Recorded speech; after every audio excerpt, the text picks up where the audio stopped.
나눠보려고 합니다. 한번 따라합시다. 나는 죽었다. 나는 죽었다라는 신앙, 이거를 어떻게 요약해서 제목을 달아볼까 하고 해봤는데, 자사신앙이라고 제가 만들어봤어요. 자살이 아니고 자사. 한번 따라합시다. 자사신앙. 나는 죽었다라는 신앙이라는 겁니다. 오늘 본문을 통해서 우리 한번 돌아볼 수 있는 것은, 기독교는 죽음의 종교라고도 할 수 있습니다. 왜냐하면 기독교는 부활의 종교이기 때문에 그렇습니다.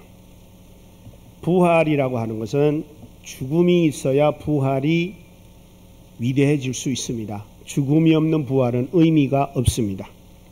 그래서 우리 기독교는 부활의 종교이기 때문에, 부활의 종교라는 것은 죽음이라고 하는 위대한 관문이 있어야 됩니다. 그래서 죽음이 있어야 부활이 위대해지는, 부활이 의미가 있는 그런 부활이 됩니다. 그래서 죽음이 없는 부활은 의미도 없고 아무 가치도 없으나, 죽음 있는 부활은 놀라운 새 생명을 주는 부활이 되기 때문에 그렇습니다. 그래서 죽음이라고 하는 것은 사람들은 모든 것의 마침이라고 생각할 수 있습니다. 그래서 죽음이라고 하는 것은 별로 듣기 좋아하냐고 별로 다 듣기 싫어하는 단어입니다. 그러나 예수님을 믿고 나와 여러분들에게 죽음이라는 것은, 그렇게 우리가 싫어할 만큼 죽음이라고 하는 것은 나쁜 것이 아닌 것은, 죽음이라고 하는 것은 새로운 세계를 여는 관문이기도 합니다. 다른 말로 말하면 이렇게 예를 들어 볼게요. 중국이라고 하는 나라를 떠나면 우리는 영 끝장인 것 같은데, 중국을 떠날 때 다른 나라의 입국이 가능해집니다. 우리가 한국을 떠나야 미국의 입국이 가능해지고, 미국이라고 하는 나라에서 한국으로 오려면 미국을 떠날 때 새로운 나라에 입국하듯이, 우리는 살아가고 있는 이 땅을 떠날 때 새로운 세계를 입국하게 되는 겁니다. 그 문이 바로 뭐냐? 사망이라는 문입니다. 그래서 사망이라는 문은 우리가 듣기 싫을 만큼 슬픈 일만은 아닌 것은 새로운 관문이라고 생각하고, 좀 더 쉽게 말하면 새로운 세계를 여는 출발의 시점이다. 더 나아가서 미래를 여는 시작의 소망의 문이다라고 저는 표현하고 싶습니다. 그렇다면 죽음이라고 하는 것은 우리가 너무나도 우리에게 필요한 거고, 너무나도 우리에게 있어야만 하는 것이 바로 죽음이라고 하는 겁니다.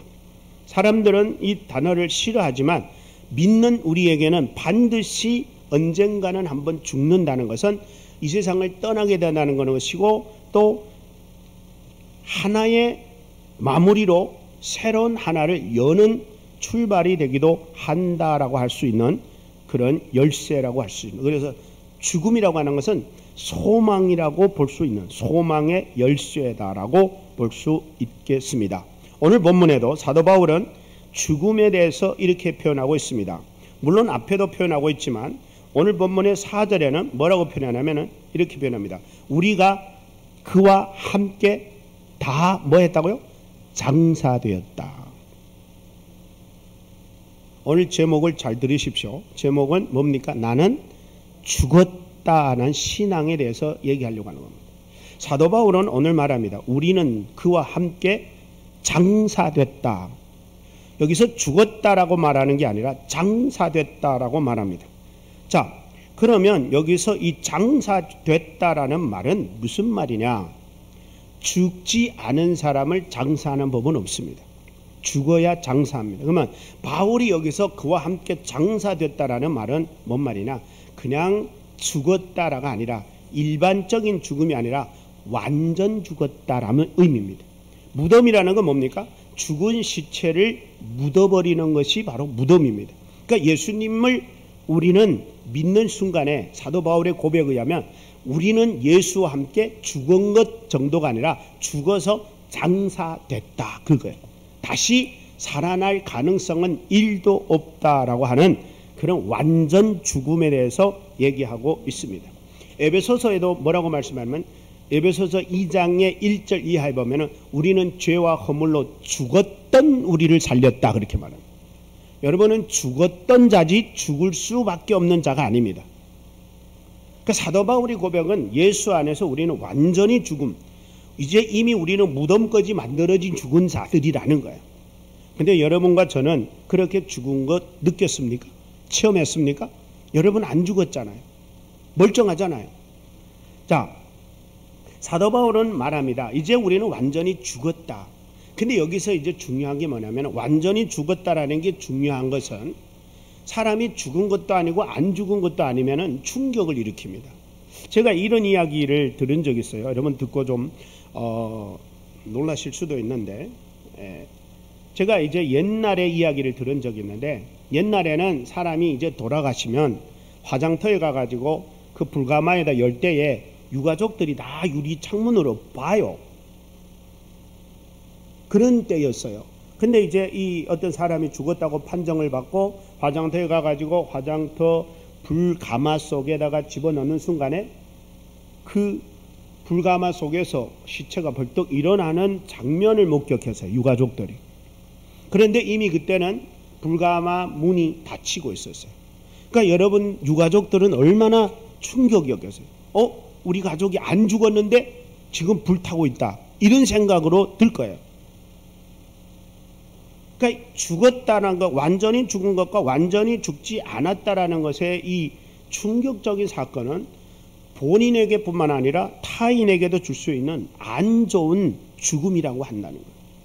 지금 여기서 제가 말씀드리고자 하는 건 뭐라면은 죽음에 있어서 완전 죽음이라고 하는 것은 나에게도 그렇고 타인에게도 그렇고 완전 죽음만이 새로운 세계를 들어갈 수 있는 거예요. 그래서 제가 말씀드리고자 하는 것은 오늘 바울이 우리에게 말하기를 우리는 죽었다 저렇게 불가마 속에서 벌떡 일어날 수 있는 죽음이 아니라 불 속에 집어넣어도 완전히 죽어서 움직일 수 없는 완전 죽음을 얘기한다라는 얘기를 여러분한테 드리고 있는 겁니다. 그래서 무덤까지 만들어 놓은 상태다. 여러분은 혹시 여러분의 무덤이 어디에 있는지 아십니까? 그래서 우리는 더 이상 일도 다시 태어나고 다시 살아날 그 가능성은 일도 없다라고 하는 완전 죽음을 얘기하고 있는데, 바울은 본문을 통하여 우리에게 그러면 우리가 어떻게 죽었으며 왜 완전히 죽었으며 또 죽은 목적은 뭔가라고 하는 것을 우리에게 알려줍니다. 우선은 저와 여러분들은 어떻게 죽었느냐 하는 것은 중요합니다. 그러기에 앞서서 사도 바울은 뭐라고 말하냐면은 이렇게 말합니다. 그와 함께 죽었다. 그와 함께, 그는 누굽니까? 예수와 함께 죽었다. 여러분 제가 질문해 봅니다. 만약에 여러분이 죽었는데 여러분이 스스로 혼자 단독으로 죽었다면 그 죽음은 일반인들과 다르지 않는 죽음이 될 겁니다. 그러나 사도 바울은 오늘 말하기를 우리는 누구와 함께? 그와 함께. 따라합시다. 우리는 그와 함께 죽었다. 이게 중요합니다. 이게 아주 축복입니다. 왜냐하면 그와 함께 장사 지낸 바 되지 않고 나 혼자 죽어서 나 혼자 장사돼서 나 혼자 무덤 만들었다면 그 죽음은 이 세상 모든 사람이 가는 길을 간 것뿐입니다. 그러나 사도 바울은 뭐라고 말하면은 그와 함께, 예수와 함께라는 것은 얼마나 중요한지 모릅니다. 근데 오늘 이 본문을 사도 바울이 왜 이렇게 설명을 하냐면, 왜 죽음이라고 하는 것을 강조하냐면 5장 20절에 보면은 죄가 더한 것에 은혜가 더 많다라고 하는 얘기가 있습니다. 그랬더니 유대인들은 그러면 좋다. 은혜를 많이 받으려면 죄를 많이 짓고 죄 가운데 계속 있어야 되겠구나 라고 하는 생각을 하는 사람들이 있었다라는 거예요. 그래서 사도 바울이 무슨 소리냐, 은혜를 더하게 하려고 여전히 계속해서 죄 가운데 있을 수 있느냐? 그럴 수는 없다. 왜 그럴 수 없느냐? 이미 우리는 죄 가운데, 죄 가운데서 죽었기 때문에.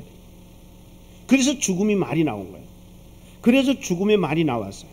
그래서 무릇 너희는 알아야 될 게 있다. 뭐냐? 그리스도 예수와 합하여 세례를 받은 우리는 그의 죽음과 합하여 세례를 받음으로 우리도 그와 함께 죽었고 장사 지낸 바까지 된 거다. 여러분 여기서 아멘 됩니까?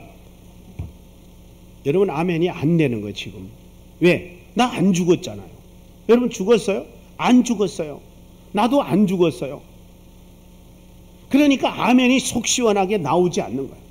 예수와 함께 죽었다면 우리는 아멘 돼야 되는데 내가 안 죽은 걸 아는데 내가 죽었다고 느껴지지 않는데 내가 아멘이 나올 수 없는 거예요. 그러니까 이 유대인들은 은혜를 더 받으려면 죄 가운데 계속 있어야 되겠구나 하니까 사도 바울이 강조하는 점은 아니야. 우리는 이미 죄에 대하여 죽었어.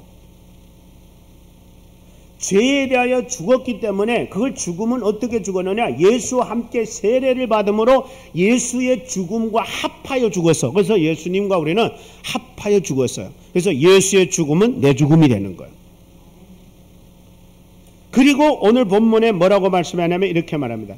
예수와 함께 장사 지낸 바 되었고 우리는 그와 더불어 또 함께 부활했어. 그래서 함께 예수처럼 우리도 또 함께 연합되어 예수와 부활했다라는 거예요.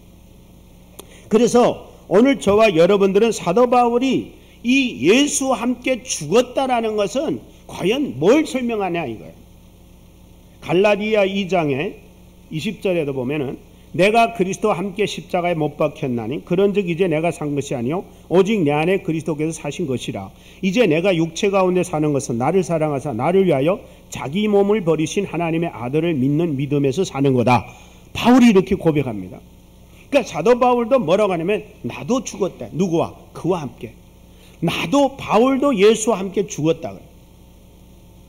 그러니까 예수님과 함께 죽은 사도 바울이 여전히 살아 있었잖아요. 잘 들으세요.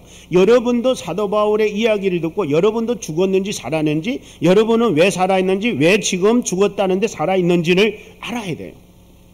여러분 죽었어요. 바울이 죽었대요. 언제 죽었대요? 예수님이 십자가에 못 박힐 때 예수 죽음 내 죽음이 돼서 예수님이 십자가에 달려 죽는 순간에 사도 바울도 그 자리에 함께 죽었다는 거예요. 그 자리에는 나와 여러분도 죽은 거예요. 그래서 어느 분 목사님이 이 주제를 뭐라고 다냐면은 나도 죽은 십자가 이렇게 제목 따라더라고요. 그래서 그 제목이 좋다. 한번 따라 볼까요? 나도 죽은 십자가. 그러면은 예수님이 십자가에 매달려 죽은 그 십자가에 누구도 죽었다고요? 나도 죽었대요. 나도 죽고 바울도 죽고 여러분도 죽고 모든 믿는 자들이 다 죽었다라는 거예요. 일단은 주 그리스도 예수와 함께 죽었다라는 것은 성경은 또 뭐라고 하냐면은 계시록 14장 13절에 보면은 또 내가 들으니 하늘에서 음성이 나서 가로되 기록하라 지금 이후로 주 안에 죽는 자들은 복이 있도다. 주 안에 죽는 자가 뭐 있대요? 주와 함께 죽는 자는 복이 있다는 거예요. 여러분 세상에 나가서 죽는 자 보고 복이 있다면은 어느 장로님이 장례식장에 7살짜리 죽은 장례식장 가가지고 기도를 하는데 이렇게 기도했대요. 하나님 익은 곡식 먼저 걷어가 주셔서 고맙습니다. 여러분 7살짜리 익었습니까? 그 유가족들 그 기도 들으면서 얼마나 한심하겠어요. 아니 7살짜리가 무슨 물이 익은 겁니까? 근데 장로님은 뭐로 기도한 거예요? 믿음으로 기도한 거예요. 주 안에서 죽은 아들을 위해서 좋은 복받은 자로서 주 안에서 죽었으니까 주님 품에 갔다고 생각하고 기도했지만 그 유가족들만큼은 가슴에 못을 박은 거야. 그러니까 여기서 우리 차이가 뭐냐면은 믿음의 차이예요. 신앙의 차이예요. 주 안에서 죽었다라는 게 뭔지를 아는 사람과 모르는 사람과의 차이예요. 여러분은 주 안에서 그와 함께 장사 지낸 바 된 줄로 믿습니다. 그러면 우리가 우선 먼저 어떻게 죽었느냐 하는 거예요. 어떻게 죽었느냐. 여러분 예수님이 십자가에 못 박힐 때 여러분도 박혔습니까? 안 박혔잖아요. 여러분도 매달렸어요? 아니잖아요. 근데 이 사도 바울은 나도 그때 십자가에 못 박혔다고 말합니다. 우리도 그때 십자가에 못 박혀 죽었을 뿐만 아니라 예수가 무덤에 묻힐 때에 우리도 묻혔다라고 사도 바울은 말하고 있다는 거예요. 그게 뭐냐는 거예요. 그래서 그러면 첫째로 우리가 그와 함께 죽었는데 어떻게 죽었느냐? 그의 죽으심과 합하여 세례를 받음으로 죽었다라고 하는 겁니다. 우리의 죽음은 과연 어떻게 죽은 것인가? 그것은 그리스도의 죽음과 합하여 세례를 받음으로 죽었다. 그러니까 예수 그리스도를 십자가에 못 박아 돌아가셨다라는 사건을 우리는 믿죠. 그로 말미암아 그분과 함께 죽었다라는 그 상징적 의미를, 그것을 우리가 내 자신도 죽었다라고 하는 표현을 어떻게 하느냐? 예수 그리스도의 이름으로 세례를 받을 때 우리는 그와 함께 죽었음을 인정하는 거예요. 원래는 세례가 아니고 침례라고도 합니다. 침례라는 말은 뭔 말이냐면은 그 침례교에서는 침례를 하는데 이제 그 사람들은 물통을 크게 만들어 놓고 침례자가 세례 받을 사람을 데리고 들어가서 물속에 쑥 들어갔다가 나와요. 그게 사실은 실감이 있어요. 그렇다고 해서 침례교의 어떤 이제 교회들은 재침례를 요구합니다. 그거 바다에 구원받는다고 해요. 그건 아닙니다, 여러분. 침례라고 하는 것, 세례라고 하는 것은 상징적 의미요, 내가 예수와 함께 죽고 예수와 함께 다시 살아났다는 선포고 내가 선고지, 그것 때문에 죽고 사는 건 아니에요. 그래서 이 침례라고 할 때 예수 그리스도의 이름으로 예수와 함께 나는 죽었다라고 물속에 들어갈 때 여러분은 그 물 위에 안 올라오잖아요. 그 물속에 들어간 순간 나는 예수와 함께 죽었다는 상징적인 의미예요. 여러분 세례 받으셨으면 그런 의미입니다. 물을 뿌릴 때에 그 물이 여러분을 잠궜다는 의미예요. 그러면 여러분들은 죽었어요. 그런데 다시 여러분들이 물속에 올라왔어. 누구와 함께? 예수와 함께. 그러니까 예수와 함께 여러분들은 다시 살아난 거예요. 네, 다시 살아난 거예요. 그래서 이 세례를 받았다라고 하는 것은 그 어떤 의미이기 전에 상징하고 의미를 드러내 보이는 건데, 나와 여러분들이 그거를 인정하고 받아들일 때 나와 여러분들은 뭐냐? 나는 죽었다. 그리고 나는 다시 태어났다. 그래서 뭐를 알아야 되냐면은 이제 죄의 몸으로 죄악 가운데 살던 나는, 아무개는 예수와 함께 죽었다 라고 하고, 이제 물속에서 다시 올라올 때는 나는 예수와 함께 다시 살아났다 라고 선포하고 외치는 거예요. 그래서 오늘 죽었다라고 하는 것이 왜 중요하냐? 죽음이 있었기에 다시 사심이 있다는 거예요. 죽음이 있었기에 다시 사심이 있었다라고 하는 이 놀라운 새 생명을 얻었음을 우리는 선포하게 되는 겁니다. 자, 그래서 사도 바울이 뭐라고 말하냐면은 이제 예수와 함께 죽고 예수와 함께 태어났음으로 인하여 나와 여러분들은 이제는 예수 안에서 새로운 피조물이 됐다고 성경은 말하고 있습니다. 고린도후서 5장 17절. 그런즉 누구든지 그리스도 안에 있으면 새로운 피조물이라, 이전 것은 지나갔으니 보라 새 것이 되었도다. 여러분은 예수와 함께 죽어야 새 사람이 되는 거예요. 안 죽으면 새 사람이 되려도 될 수가 없는 거예요. 옛 것은 지나갔으니 보라 새 것이 되었도다. 옛 사람이 죽지 않으면 새 사람으로는 절대 다시 태어날 수가 없어요. 그래서 사도 바울은 오늘 우리에게 강조하는 게 뭐냐면, 나와 여러분들은 예수와 함께 옛사람은 죽었다라는 거예요. 여러분은 지금 실감 나지 않아서 아멘 안 하지만 죽었어요. 그걸 인정해야 돼요.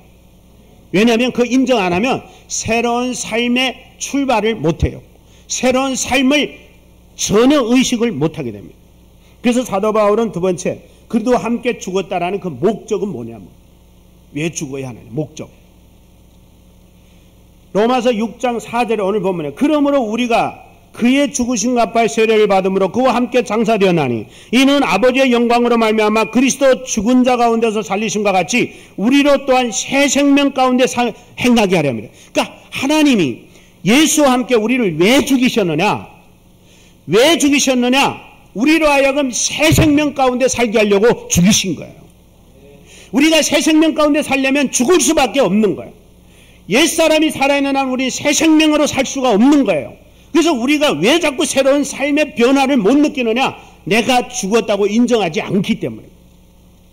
사실 우리는 죽었다고 인정하든 안 하든 예수와 함께 연합되어 하나가 됐을 때 우리는 예수 죽음, 내 죽음이 된 거예요. 그리고 우리는 그걸 인식하지 않고 의식하지 않으니까 자꾸 끊임없이 내 옛사람으로 살아가려고 노력하는 거예요. 그래서 여러분 이런 예를 한번 제가 들어볼 텐데, 우리 옛사람이 죽었고 그건 여러분이 동의하든 안 하든 인정하든 안 하든 시인하든 안 하든 우린 죽었어요. 그런데도 불구하고 나는 아직도 옛사람처럼 살려고 할 때가 많아요. 여러분, 어떤 길 가는 거지가 부모를 만났어요. 늦게. 이제 부잣집이에요.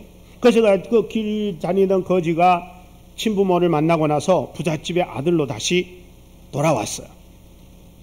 근데 거지였던 그가 부잣집의 아버지를 만나고 나서 부잣집 와서 생활을 하는데, 침대에서 생활하고 호화로운 생활을 하는데, 그의 생활은 계속해서 옷도 안 벗고 자고 모욕도 안 하고 자고 침대에서 굴러떨어져 땅바닥에서 자고 자꾸 이런 일이 발생한단 말이에요. 그렇다고 해서 지금 계속 거지입니까? 아니면 부잣집 아들로 바뀌었습니까? 바뀌었죠. 부잣집의 아들로 바뀌었어요. 그는 이제 더 이상 거지가 아니에요. 누가 그를 거지라고 놀리면 누가 가만 안 놔둬요? 에? 부자아버지가 가만 안 놔두지. 네가 감히 내 아들을. 그런데도 불구하고 부잣집의 아들로 법적으로 다 호구를 정리하고 이제 부잣집의 아버지 아들이 됐음에도 불구하고 이 거지의 삶에는 끊임없이 뭐가 있느냐? 거지 근성이 있는 거예요. 여러분, 우리도 똑같다라는 거예요. 우리의 옛사람은 죽었어요. 나는 이제 더 이상 거지가 아니야. 나 이제는 부잣집 아들이야. 그럼에도 불구하고 무의식주의에 나는 자꾸 그 거지 습관, 거지 버릇, 거지 생활을 하게 되는 거예요. 시간이 가다 보면은 그 생활이 거지가 이제는 나는 아니야. 나는 부잣집 아들이야. 나 이제 더 이상 거지가 아니야. 이렇게 하면 안 돼. 끊임없이 이런 갈등 속에서 새로워지고 변화되면서 성장해가고 부잣집 아들로 자리를 잡아가는 은혜가 있게 되는 거예요. 우리도 똑같아요, 여러분. 우리가 예수 믿었다고 해서 내가 옛사람이 죽었다 해서 죄 짓지 않는 게 아니에요. 죄에 유혹받지 않는 게 아니에요. 더 이상 나는 나쁜 짓 안 하고 욕 안 하고 살인 안 하고 간음 안 하고 도둑질 안 하는 게 아니라, 그래도 여전히 우리는 그런 유혹 속에 있으면서 때로는 넘어지고 때로는 시험 들고 때로는 그렇지만 여전히 나는 신분이 누구예요? 예수 안에서 새 생명 얻은 사람이에요. 하나님의 자녀가 되는 특권을 얻었다는 거예요. 이제는 하나님의 자녀가 되는 축복의 자녀인 것만큼은 불변하다는 사실. 그래서 뭐가 필요하느냐? 내가 죽었다라고 하는 이 의식을 계속 가져야 돼. 그래서 오늘 제목을 제가 좀 강하게 달았는데, 나는 죽었다 이렇게만 하려다가 또 죽었다라는 게 좀 기분 나빠할까봐 신앙, 그 신앙, 우리가 그 신앙이 필요해. 그 믿음이. 한번 다시 따라합니다. 나는 죽었다.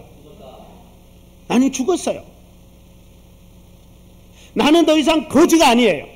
나는 더 이상 옛날의 죄인이 아니고, 죄인은 죄인이지만 의롭다 칭함을 받아 하나님의 거룩한 자녀가 된 거예요. 더 이상 우리는 죄인처럼 살더라도 우리의 신분은 거룩한 하나님의 백성이라는 사실. 너희는 왕같은 제사장이요 거룩한 하나님의 백성이요 하나님의 나라의 의로운 자로 부름받은 자라 그랬어요. 더 이상 우리는 거짓이 아니에요. 더 이상 우리는 죄인이 아니고 죄인으로부터 의롭담을 얻은 천국 백성이 된 줄로 믿습니다. 다시 말하면 새 생활할 수 있는, 새로운 생명을 가지고 새 사람으로 살아갈 수 있는 신분으로 바뀌어진 자다. 그래서 우리는 뭐 해야 된다? 죽어야만 한다. 죽어야만 한다. 오늘 이 자리에 있는 저와 여러분, 죽어야 되는 게 아니라 이미 죽었어요. 그래서 하나님 우리를 죽여버렸어요. 어디에서? 죄에서. 어디에서? 불의에서. 어디서? 불의에서 우리를 죽이고 예수 앞에서 선하게, 착하게, 의롭게 살게 하려고 여러분 우리를 살려주신 줄로 믿습니다. 그래서 우리는 죽어야 하는 거예요. 여러분 이런 이야기 하나 드리고 싶은데, 옛날 백장 시대 어떤 백장이 이제 소고기를 파는데 박만덕이라고 그래 이름이. 근데 이제 어떤 부잣집에 이제 그 사람이 지나오다가 야 만덕아 나 소고기 한 것만 달라 그러더래요. 그래서 이제 잘라줬대요. 그랬더니 어떤 양반이 또 한 사람 오더니만은 박서방 나 소고기 한 것만 잘라주게 그러더래요. 그래서 딱 또 줬대요. 그 같이 가다가 보니까 아니 이 만덕아 고기 한 것만 달라 한 그 사람이 돌아다 보니까 서방님 박서방 고기 한 것만 줘 했던 사람 보니까 고기 덩어리가 그게 훨씬 더 큰 거예요. 그게 다시 돌아와가지고 이 사람아 아니 똑같이 한 금씩 달렸는데 왜 저 사람 건 더 크고 난데 더 작냐 그랬더니 당연하지요 그러더래요. 왜 당연하죠? 이러더래요. 아니 당신 거는 박만덕이가 잘라줬고 아니 이 사람 거는 박서방이 잘라줬으니 당연한 거 아니요 그러더래요. 여러분 여기서 무슨 얘기 하려냐면은 우리가 어떤 신분이 됐느냐에 따라서 나의 행동은 달라진다는 거예요.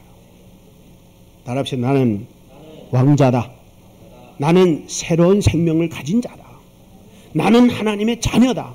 나는 그리스도와 함께 살아난 사람이다. 나는 그리스도의 사람이다. 그러면 달라지는 거야. 그러니까 박서방 하니까 기분 좋으니까. 저도 그 경험했거든요. 주일날 예배 끝나고 이제 집으로 돌아가는데 순대 파는 사장님이었어요.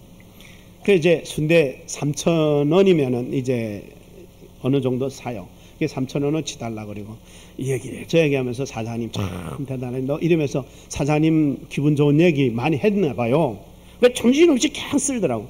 아무리 봐도 이거 한 5,000원어치 될 것 같은데 계속 쓰는 거야. 그러면서 사장님 오늘 기분 좋으신가 봐요. 이렇게 많이 주셔야 하니까 예 오늘은 많이 줘도 안 아깝네요 그러더라고. 왜 그랬다고요? 기분 좋게 말해주니까. 그 사람이 그날에는 기분이 좋다는 말이면 자기가 딴 사람 된 것 같은 거야. 자기를 장사꾼 취급한 게 아니라 자기를 굉장히 소중하고 존귀한 사람으로 막 이렇게 내가 얘기했던가 봐요. 그랬더니 많이 주는 거야. 여러분 뭔 말이냐면은 우리가 하나님의 사람으로 다시 태어났다고 생각하면 여유가 있어요. 옛날 사람은 계속 깔끔해요. 그냥 쪼존해요. 그냥 잔잔해요. 그냥 막 딱딱해요. 그냥 손에 안 벌라 그래요. 왜? 옛날이니까. 따라합시다. 나는 옛날 죽었습니다. 옛사람 죽었습니다. 째째한 사람 죽었습니다. 쪼잔한 사람 죽었습니다. 통 큰 사람 살았습니다. 예수님은 만유의 주가 되시고 만왕의 왕이 되시면서도 십자가에 억울하게 못 박혀 죽으셨지만 그분은 억울해하지 않은 이유는 그분은 만왕의 왕으로 다시 태어나셨기 때문에 나와 여러분들은 그분의 후손으로 충분하게 태어났기 때문에 그까지 몇 푼 때문에 쪼잔하게 굴지 않는 옛사람은 사라지고 통큰 하나님의 왕자로 태어난 줄로 믿습니다. 우리 그래서 옛날하면 죽어야 돼. 옛사람은 그냥 요만한 것 가지고도 티각태각하며 싸우고 시기하고 질투하던 것들 옛사람은 이제는 우리가 버려버려야 돼. 남편한테 가가지고 오늘 여러분 여보 나 오늘 다시 태어나서 가서 통 큰 마누라 노릇 한번 해보세요. 욕해도 그냥 이해하고 용서하고 야단치면은 맥주 싸다가 탁 대접하면서 발도 씻어주고 그러면은 여러분들은 오늘 옛사람은 죽은 겁니다.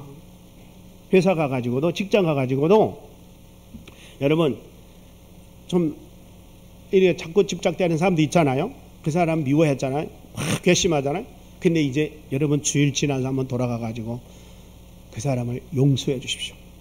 왜? 나는 이제 새 사람이니까. 아멘. 나는 이제 새 사람이니까 너그러운 사람이고 통 큰 사람이고 여유 있는 사람이니까 이제는 차 한 대 그까지 그 문제 아니고 집 한 채가 문제 아니고 우주가 다 하나님 나를 물려주려고 하나님의 자녀로 선택하여 예수까지 보내셔서 나를 당신의 자녀 삼으셨는데 이제 이 세상 모든 것은 하나님 것이고 내 것인데 우리가 그 쪼잔하게 그것 때문에 시기하고 질투하고 다툴 이유가 없다라는 거야. 옛사람 나는 죽었고 예수 안에서 새 생명 얻은 나는 태어난 사람이 된 줄로 믿습니다. 그래서 예수 안에서 다시 태어나 새 사람으로 산다는 건 뭐냐 이거예요. 여러분 총각으로 살고 처녀로 살 때는 제멋대로 살고 늦잠 자고 눈곱 있어도 괜찮고 지저분해도 괜찮았는데 마누라 얻고 남편 얻으면은 그다음부터 뭐가 생겨요? 눈치 보여요. 조심성이 생기고 의논해야 되고 토론해야 되고. 마찬가지. 예수 없을 때는 우리가 활기치며 살았지만 예수님이 함께하는 생활이 시작됐기 때문에 그분이 계셔서 내 삶이 조심스럽고 눈치 봐야 하고 더 경건해지고 더 신경 쓰고, 그러다 보니까 나와 여러분 그 삶 속에는 피곤함도 있고 좀 힘든 감도 있지만 먹어야 할 것, 마셔야 할 것, 놀아야 할 것, 입어야 할 것, 누려야 할 것들 마음대로 못 누린 것 같은데 거기에 뭐가 있느냐? 참된 것이 거기 있다는 거예요.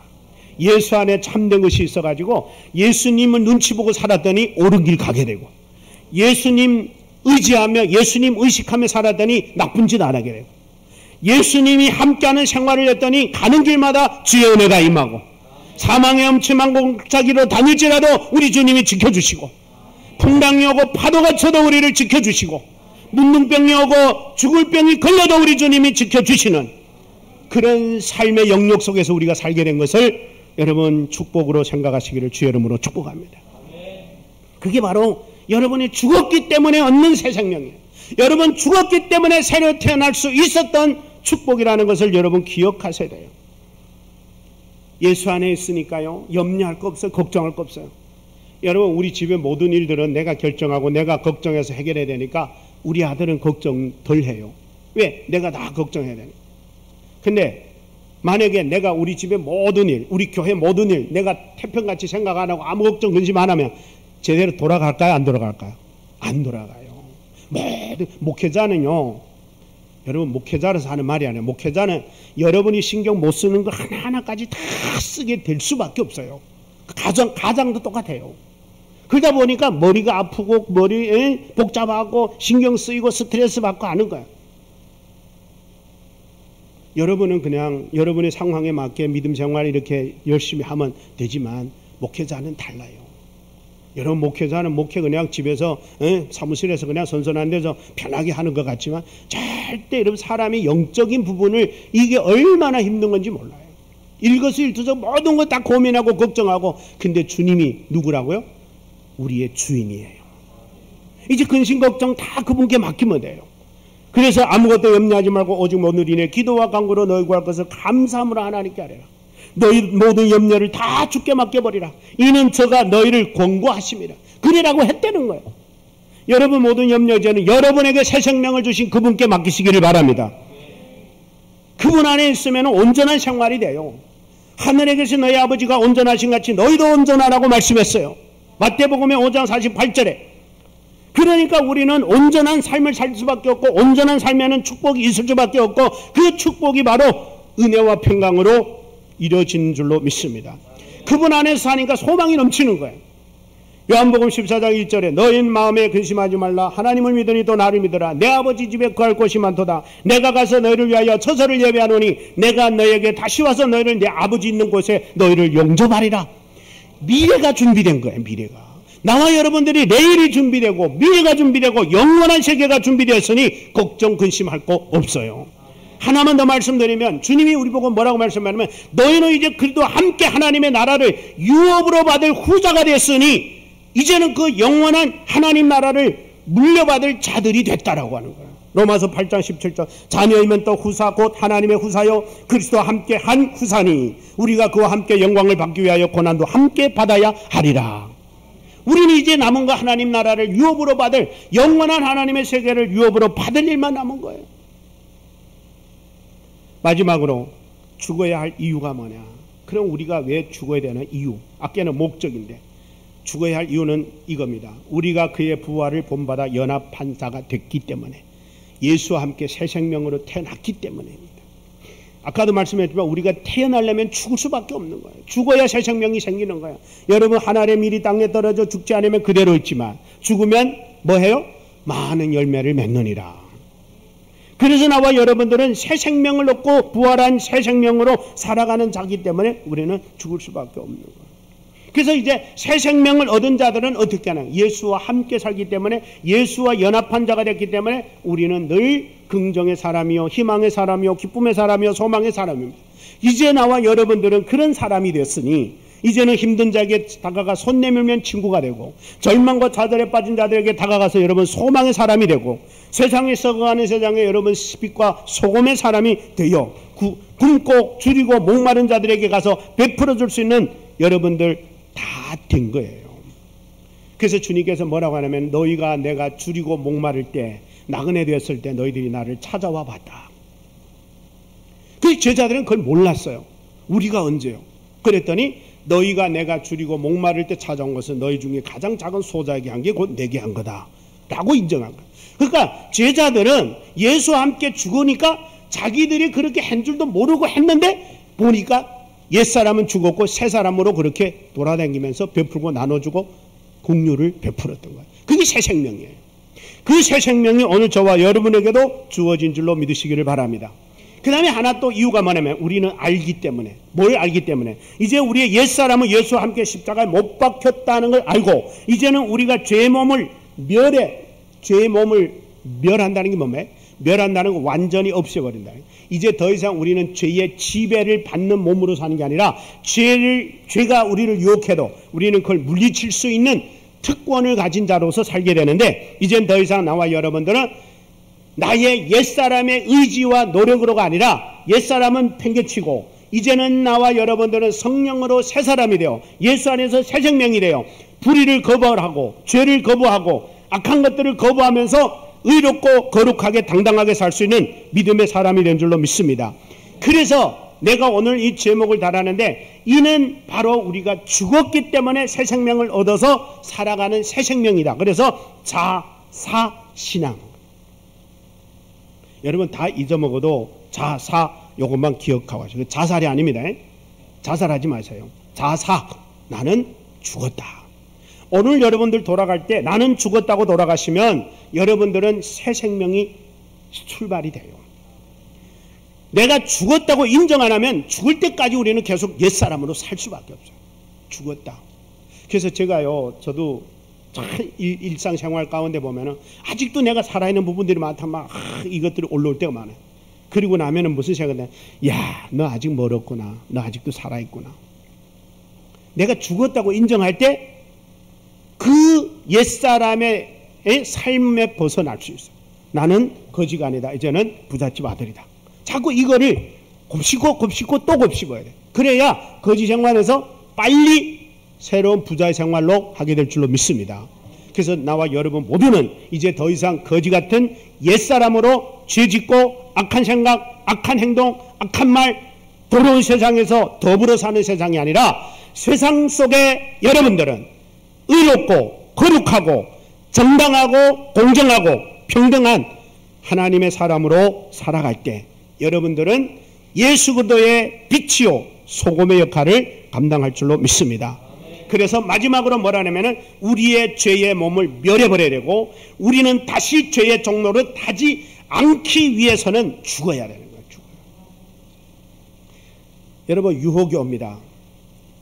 한 가지만 얘기하고 마칠 텐데, 어떤 이제 그 철저하게 회사에 가가지고 복음의 이제 사람으로 살리라고 했는데, 하루는 회식 중에 상무가 이 형제한테 친구 술 한잔 받아 그러더라고요. 그래서 이 친구가 갔다가, 죄송합니다 상무님, 저는 예수 믿고 교회 다니면서 술 안 먹기로 하나님과 약속했습니다.